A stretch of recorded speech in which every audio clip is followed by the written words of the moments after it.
যেখানে লাল সেখানে কি রেড সিগন্যাল, তাই না? রেড সিগন্যালকে আমরা একটু ভয় পাই, তাই আমি এখানে রেড কালার দিয়ে রাখছি, মানে যেখানে রেড কালার থাকবে সেখানে আমার কি ভেজাল আছে, তাই না? তো এটা মূলত করবো আমরা হচ্ছে ধারার ক্ষেত্রে। কিসের ক্ষেত্রে? ধারা। এখন ধারা কি আড়াই ধারা, 5 ধারা, 10 ধারা, এরকম না। আসসালামু আলাইকুম, আশা করি তোমরা সবাই ভালো আছো। আমি আজকেও তোমাদের নাইম ভাইয়া উৎস টিচিং সেন্টারের পক্ষ থেকে আজকেও একটা ইন্টারেস্টিং টপিক নিয়ে আসছি। আমরা জানি যে চ্যাপ্টার 5 কে আমরা কয়টা ভাগে ভাগ করছি, অবশ্যই সবাই জানো।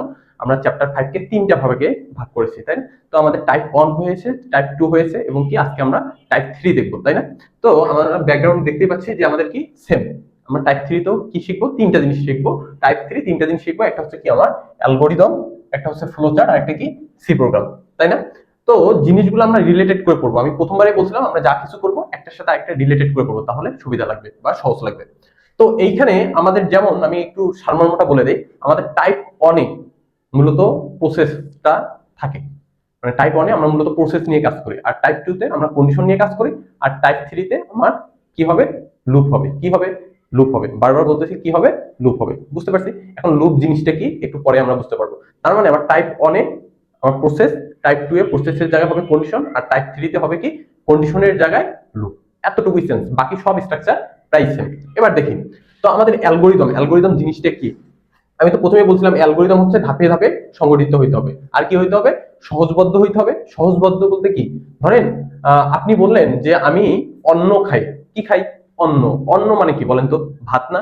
তো অন্ন কি সবাই বুঝবে?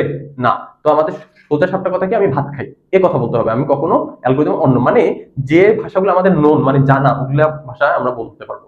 আর কি হইতে হবে? যুক্তিসঙ্গত হইতে হবে। অযৌক্তিক কোনো কথা বলা যাবে না, আর ধাপে ধাপে হইতে হবে। এই 3টে জিনিস যদি আপনি ফলো করেন, আপনার ইচ্ছা মতো আপনি ফ্লোচার্ট না অ্যালগরিদম আপনি ডিজাইন করে দিতে পারবেন। বুঝতে পারছি? তাহলে অ্যালগরিদম, অ্যালগরিদম দেখে দেখে আমরা কি ডিজাইন করবো?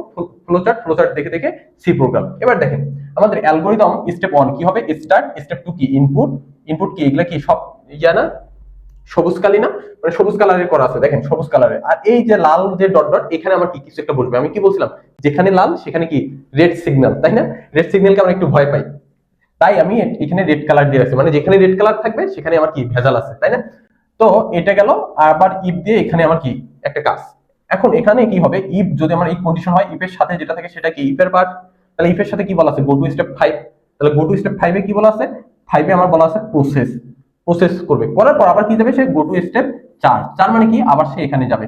তার মানে কি দেখেন, একবার কি যদি হয় তাহলে সে 5 এ আসবে, আবার কি করবে? 5 থেকে আবার 4 এ যাবে, তাই না? এই কাজটা কি বারবার করতেছে না? দেখেন তো, আপনার কি 4 থেকে 5 এ আসতেছে, আবার কি 5 থেকে 4 এ যাচ্ছে, এভাবে কি জিনিসটা ঘুরতেছে না? এই যে এটা একটা কি লুপ। এই কাজটা আমরা কি সি প্রোগ্রামে করার সময় কি লাগবে? লুপ লাগবে। বুঝতে পারছি? তারপর যদি না হয়, না হলে মানে কি এলস গো টু স্টেপ কি 6। যখন আমার কন্ডিশন ফিল আপ হবে না, তখন সে কি করবে? 6 এ আসবে। 6 এ এসে কি করতেছে? প্রিন্ট বা আউটপুট। আপনি দুইটা যে কোনো একটা লিখতে পারেন, আর এখানে কিছু একটা বসবে, তাই না? আর লাস্ট স্টেপ কি? আমার প্রিন্ট বা আউটপুট করার পর ইন্ট বা স্টপ। বুঝতে পারছি? এবার আমাদের ফ্লোচার্টটা দেখি। তাহলে আমরা জানি রিলেটেড করে বললে স্টার্টের জন্য এটা, তারপর কি ইনপুটের জন্য এটা, তারপর প্রসেস, তাই না? এই যে প্রসেস, প্রসেসের জন্য কি এটা, তারপর হচ্ছে কন্ডিশন, এই যে ইফ, ইফের জন্য কি এটা। এখন ইফের কয়টা অংশ দেখেন তো? একটা যদি হয়, গো টু স্টেপ কোথায় যাবে? 5। 5 এ গিয়ে কি প্রসেস। তাহলে যদি হয় তাহলে সে কোথায় আসবে? হইলে ইয়েস, নিচে নামবে, মানে প্রসেস। এটা কি প্রসেসের বক্স। এবার প্রসেস করার পর কি করতেছে? গো টু স্টেপ 4 এ না? 4 মানে কি আবার এই কন্ডিশনে, দেখেন আবার কি কন্ডিশনে। এজন্য কি এখান থেকে সে কোথায় যাবে? এই যে কন্ডিশনে যাবে। আর যদি না হয়, না হয় মানে কি এলস। এলস কি বলছে? Go to step 6। Else go to step 6 মানে কি 6 এ আমার কি প্রিন্ট। প্রিন্ট মানে কি? এলস মানে হচ্ছে নো, আর প্রিন্ট হচ্ছে এইদিকে, তাহলে এই বক্স। বুঝতে পারছি? এর পরবর্তী কি আমাদের দেখেন প্রিন্ট বা আউটপুটের পর কি ইন্ট। এই যে ইন্ট। আর উপরে গুলো কি হবে? স্টেপ 1 থেকে 2, 2 থেকে 3, 3 থেকে 4। 4 এ এসে আমার কি হবে? দুইটা কন্ডিশন হবে। একটা কি একটা কন্ডিশনে দুই ধরনের অ্যানসার আসে। তো যদি নো হয় তাহলে কি করবে? প্রিন্ট করবে। আর যদি ইয়েস হয় তাহলে কি করবে? সে প্রসেস করবে। প্রসেস করে আবার কোথায় যাবে? 4 নং ধাপে যাবে। আপনি যদি এই যে অ্যালগরিদম দেখে দেখে এটা ডিজাইন করতে চান, তাহলে মাথায় রাখবেন ইফ মানে ইফ ইকুয়াল আমি কি লিখতে পারি? ইয়েস। আর এলস ইকুয়াল নো। বুঝতে পারি? বুঝতে পারছি? তাহলে দেখেন ইফ, ইফ বলে এখানে কি গো টু স্টেপ 5। 5 এ কি বলা আছে? প্রসেস। এই জন্য কি ইয়েস, সেটা আমরা কি দিছি? প্রসেস। আবার এলস, এলস মানে কি বলছি? নো। নো। এলস এ কি বলা আছে? Go to step 6। 6 কি আউটপুট, এই জন্য আমি কি এলস এর জায়গায় নো দিছি আর আউটপুট দিছি। বুঝতে পারছি? খুব সহজ। এবার দেখেন সি প্রোগ্রাম। সি প্রোগ্রাম কি আমরা এই জিনিসটা রিলেটেড করে করে এখানে পড়বো। তাহলে কি বলছে? স্টার্ট। স্টার্টের জন্য আমরা এতটুকু জানি। ইনপুটের জন্য কয়টা লাইন? 3টা লাইন। তো ইনপুট এবং এই যে এখানে যে আমরা প্রসেসটা করবো এটা হচ্ছে আমার ভেরিয়েবল, তাই না? তো এটা পুরাটাই এই দুইটা মিলে আমার কি হবে, এই তিনটা লাইন হবে। আর লুপের ক্ষেত্রে কি হবে, এই যে এই কাজটা কি বারবার করতেছে না, দেখেন এখানে আসতেছে, আসার পর এখানে যাচ্ছে, দেখেন বারবার ঘুরতেছে না, এই জিনিসটা এভাবে ঘুরতেছে না বারবার। তো এই যে চক্রাকার আকারে ঘুরতেছে, এটাই হচ্ছে আমার কি লুপ। আর লুপের শেষে কি, লুপের যে নাম আছে ওই নামের শেষে কখনো সেমিকোলন হয় না। তাহলে আমার সেমিকোলন হয় না কোন কোন জায়গায়, একটা হচ্ছে ইফ কন্ডিশনের শেষে, আর একটা হচ্ছে লুপের শেষে। সি প্রোগ্রামের ক্ষেত্রে আমরা কি জানি, নরমালি সি প্রোগ্রামে এই যে সেকেন্ড ব্র্যাকেটের পর আমার প্রতিটা লাইন শেষে কি দিতে হয়, সেমিকোলন দিতে হয়। দেখেন আমার প্রতিটা লাইন শেষে কি দেওয়া আছে, সেমিকোলন দেওয়া আছে। কিন্তু আমরা লুপের নামের এখানে কি দেওয়া নেই, সেমিকোলন দেওয়া নেই। আবার সেম ভাবে ইফের ক্ষেত্রে আমার কি দেওয়া থাকে না, সেমিকোলন দেওয়া থাকে না, মানে সেমিকোলন দিতে হয় না, দিলে ভুল হবে। তারপর কি, তার মানে এতটুকুর জন্য আমার কি হবে, লুপ হবে। আর এই যে প্রিন্ট বা আউটপুটের জন্য এইটা, আর ইন্ডের জন্য কি এতটুকু। বুঝতে পারছি? তো আমরা রিলেটেড করে পড়বো, রিলেটেড করে পড়লে জিনিসগুলা ইজি লাগবে। তো আজকে আমরা স্ট্রাকচারটা দেখলাম। তো আমরা এই যে কাজটা, এটা কি ধরনের ম্যাথের ক্ষেত্রে করব, কোন কোন ম্যাথের ক্ষেত্রে করব, এটা মূলত করবো আমরা হচ্ছে ধারার ক্ষেত্রে। কিসের ক্ষেত্রে?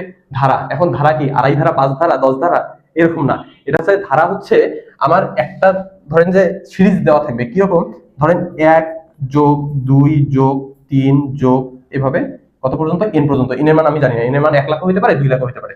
তাহলে আপনার বললো এই ধারাটা যোগ করলে কত হবে। তার মানে কি, আপনি দেখেন তো এখানে কোন কাজটা বারবার করতেছেন, কি এখানে বারবার ঘুরতেছে না? তার মানে আমার এখানে কোন কাজটা বারবার করতে হবে। দেখেন এটাকে যদি আমি আই ধরি, তাহলে কি হবে, আই আই ইকুয়াল তাহলে কি অন, অনের সাথে আমি কত যোগ করলে পরেরটা পাবো, অনের সাথে আমি কি যোগ যোগ 1 করলে কি পরেরটা পাবো। এবার তার মানে কি আই এর মান কত হলো 2, তাহলে 2 এর সাথে আমি কত যোগ করলে পরেরটা পাবো 1, তার মানে কি বারবার আমি 1 যোগ করতেছি। কি করতেছি, যোগ করতেছি। এই যে বারবার কাজটা করতেছি, এটার জন্য আমার কি লাগবে, লুপ লাগবে। তো আমাদের স্ট্রাকচারটা এতটুকুই, আমরা নেক্সট ভিডিওয়ে লুপ নিয়ে দেখবো। তাহলে এটা ভিডিও থাকবে হচ্ছে আমাদের টাইপ 3.1, আর আমরা টাইপ 3.2 এ আমরা লুপ নিয়ে আলোচনা করবো। তো আজকে এই পর্যন্ত। আসসালামু আলাইকুম। নতুন কোনো ভিডিও দেখা হবে, আর নতুন কোনো ভিডিও বলতে লুপের ভিডিও দেখা হবে। আসসালামু আলাইকুম।